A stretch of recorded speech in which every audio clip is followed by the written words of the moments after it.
Arestado ang isang individual sa ikinasang bypass operation ng mga operatiba sa Barangay San Roque, Bamban, Tarlac. Bandang alas 6:15 ng gabi ng kinasang operasyon ng mga tauhan ng Station Drug Enforcement Unit ng Banban Municipal Police Station na pinangunahan ni Police Lieutenant Michael De Leon, Deputy Chief of Police sa pamumuno ni Police Major Jesse James M. Domingo, Acting Chief of Police ng nasabing unit. Kinilala ang akusado na si alias Sam, 48 taong gulang, may asawa at presidente ng Barangay Mamamitang, Mabalacat, Pampanga.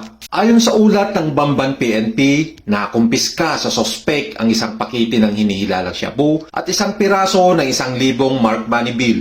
Mahaharap ang sospek sa kasong paglabag sa Section 5 under Article 2 ng Republic Act 9165 o Comprehensive Dangerous Drugs Act of 2002. Ang akusado at ang mga nakumpiskang gamit ay kasalukuyang nasa kustodiya ng Tarlac Provincial Forensic Unit para sa wastong dokumentasyon at tapang disposisyon.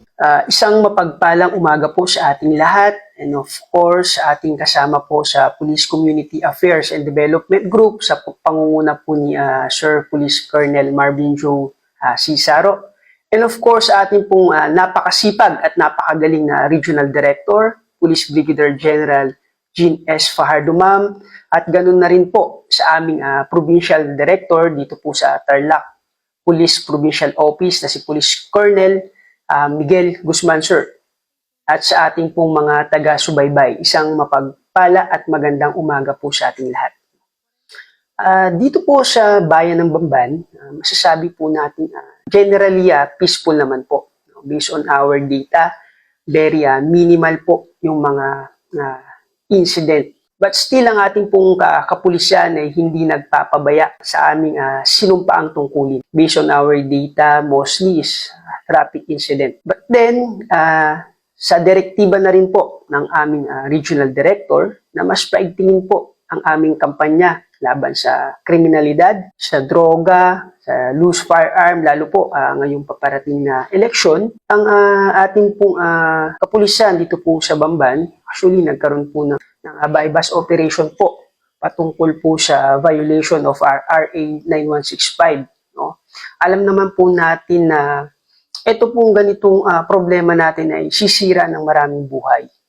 Isa po ito sa patunay na kung saan ang ating kapulisan ay ginagampanan ng husto ang kanilang tungkulin. So as a initiative po ng ating kapulisan dito, of course, ang pinaka-best tool po nating ginagawa is nagkakaroon po kami ng maayos na communication with the mamamayan, no? Especially sa mga barangay. Dahil actually, yung mga nahuhuli po natin, yung mga tao na rin po, no? Ang nagbibigay ng impormasyon sa amin, mas napapadali po sa amin, no? Na ma-identify yung mga gumagawa po ng mali. Sila na po ang lumalapit sa stasyon upang ipagbigay alam sa ating mga kapulisan na itong si ganito po ay involved sa ganitong illegal activities. So, naipapakita po natin dito na yung relasyon po ng community at kapulisan is mas matibay na po.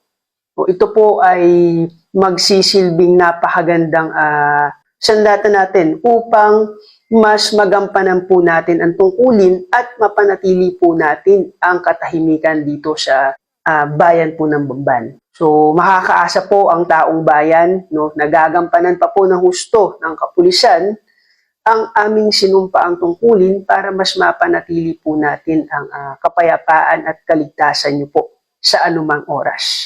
Patuloy na sinasagawa ang pambansang pulisya ang pagpapaigting sa kanilang kampanya laban sa iligal na droga upang tuluyan ng mapigilan at paglaganap nito sa buong lalawigan para sa naasam na mapayapa at maunlad na bagong Pilipinas. Mula dito sa Banban Municipal Police Station, bayan ng Banban, Tarlac. Ito ang inyong Police News Network Correspondent, Police Executive Master Sergeant Delphin Francisco de la Cruz, alagad ng batas, tagataguyod ng Balitang Pulis.